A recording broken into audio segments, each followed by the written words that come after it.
Because things are inflating, the government feels like there is a need to help make things easier for people. So they put more money and launch more programs to try and reduce inflation. And in doing so, they increase inflation. And then as inflation goes up, the interest rates on the debt have to go up. When the interest rates on the debt go up, it becomes harder to pay down the debt.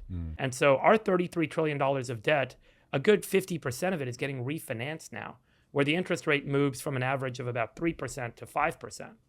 And when that happens, 2% increase in interest on $15 trillion, that's another $300 billion of interest payments a year. And this year, we're already paying $1 trillion just in interest on the debt that the federal government owes to its bondholders, to the people that own treasuries. So we're getting to a point that it becomes really difficult to actually stop the spending, pay the interest, and or reduce the debt levels. And that's how these spirals kind of have played out historically. And every time it's played out, whether it was the Dutch or the English or, whomever you want to kind of look to, there was always this, it can't happen here. This is the leading global economy. This is the reserve currency of the world. It's not going to happen here. And every time the natural forces of arithmetic played out. And that's why I'm so worried.